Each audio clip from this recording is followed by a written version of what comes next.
Yesterday, when Bobi Wine was going to campaign in the Bundibugyo, his first rally was blocked, and people from that rally were chased away by the Uganda police and the army combined.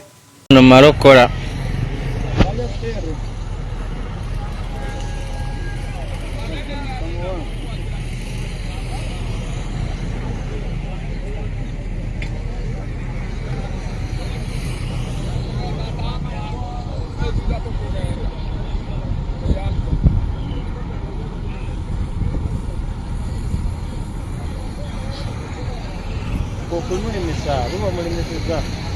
Ugambye abantu bonna babagobye ku kisaawe kati bino byonna bakola bya kutiisatiisa man. Alright, abuterevu abali ku mukutu gwa Sama Uganda Media 2 abanaye musharinge live baganda bange musharinge live njaga kubalabanga musharinge live guys njaga kubalabanga musharinge live tuli Bundibugyo Bundibugyo bagana bange musharinge live naye ekiri Bundibugyo twakatoka ku venue.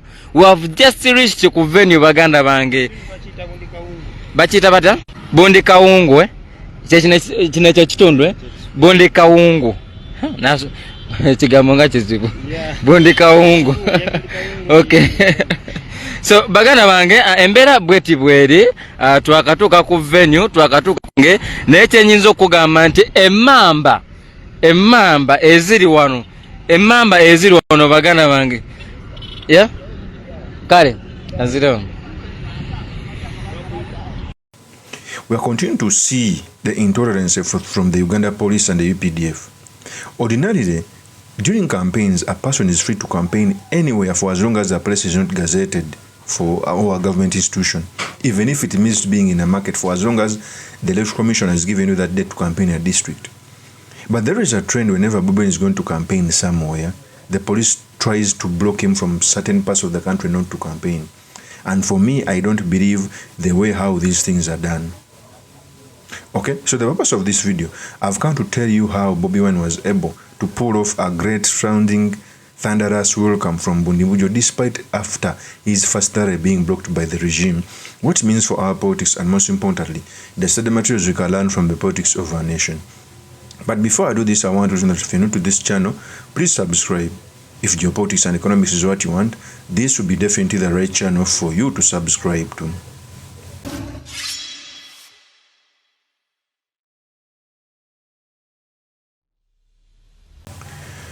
First of all, I really feel bad, and I think the opposition should start sitting down to organize and collect evidence of unfair election, which can be presented in court.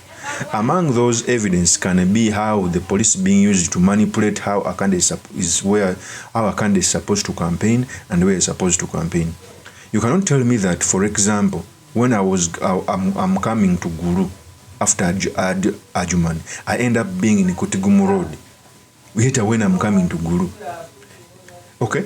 You cannot tell me that when I'm going to campaign in the Bundibugyo, my first rally is blocked, apparently with no reasons.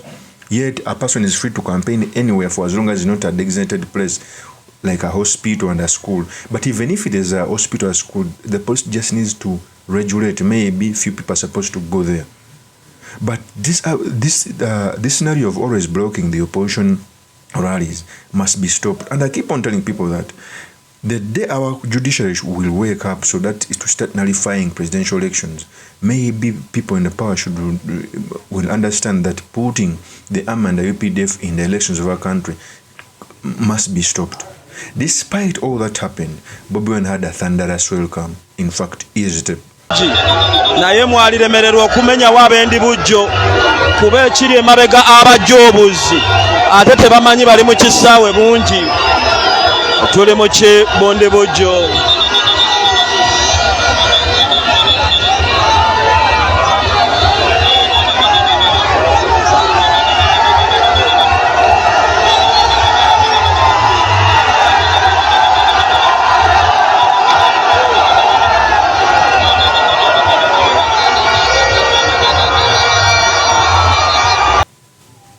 That is when Bobi Wine entered Bundibugyo. Okay? Bundibugyo is in the western Uganda. For very many years, General Museveni has been buttressing the Western Uganda, bundling them together to have a win. This time around, it's despite the tribal sentiments which were being put on Bobi Wine as if he was from Uganda only. And I think the reason that's why they continue blocking those rallies in other regions is because they peddled a narrative of wanting to make him a Uganda candidate, which fell very flat on the stomach. He's gathering a lot of support even in these areas, in other areas. In fact, this is the final rally in Bundibugyo. Here's a step.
That is Bobi Wine when he was speaking to the people of Bundibugyo. So one thing is clear. One, very many people are yearning for change. But also two, the regime is hell-bent on keeping power by hook or crook. But I keep on telling people that the day Ugandans will realize that they have the last power to give or to remove anyone from power is the day we shall be able to push things through.